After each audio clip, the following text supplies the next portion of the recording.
Yvonne, it's quite an exciting time to be looking at your phones right now because the Fijian elections results are rolling out on the Fijian elections app, which everyone around the world has a chance to look at. So what that means is, as the Fijian elections officials update us on the count, the provisional count that is, we're all looking at it at the same time. Now, what's happening right now with that app is that we have elections officials from all around the 14 provinces of Fiji, that's 100 plus inhabited islands, phoning in the results of their counts where they are. Now, those ballot boxes then physically get delivered to the National Count Center and the National Results Center here in the capital, Suva, where in a couple of days we will find the final results updated. So what you're seeing at the moment is a lot of fluctuation. However, currently, very, very early, I must emphasize, we're seeing the People's Alliance Party performing rather well.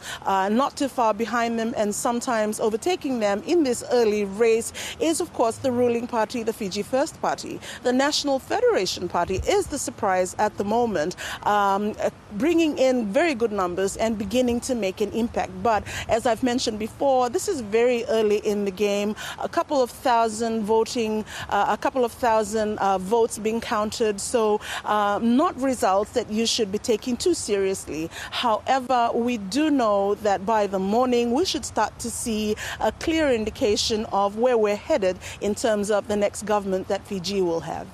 And Lice, why do you think there's been relatively low voter turnout this election?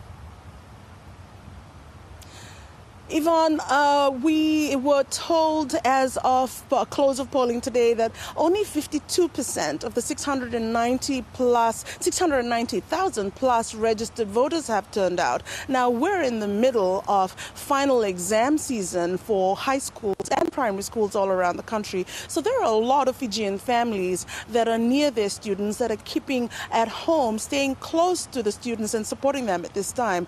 This close also to the Christmas holidays. Fijians are traveling. They're traveling away from the urban centers to their villages, to their islands. So this is something that we envisaged might be the case. In fact, the Supervisor of Elections, Mohammed Sanim, said this afternoon as he rolled out this disappointing news that he had predicted only a 52% voter turnout. So what this means is less than a third of our population will choose the next government, Yvonne. And Lice, as we've heard from Stephen Jedgetts, the economy is a major election issue. What else has mattered to voters who have taken part in the election? Yvonne, the pandemic has had a huge impact on our economy, given our complete reliance, almost complete reliance on the travel industry. Quite a lot of people were pushed to the brink of poverty when the travel industry shut down. So there are a lot of people that are looking to the government or that are looking to would-be leaders to come up with creative solutions to the economic difficulties that we face now as a country. However, of course, there is huge unemployment as well. There are a lot of young people who, under this ruling party, the Fiji First government, were able to access an unprecedented amount of educational opportunities, but don't have the jobs to match the skills. So those were really important issues. There is, of course, also climate change. A lot of communities in Fiji, like the case is all around the Pacific, are struggling to deal with the impacts of climate change.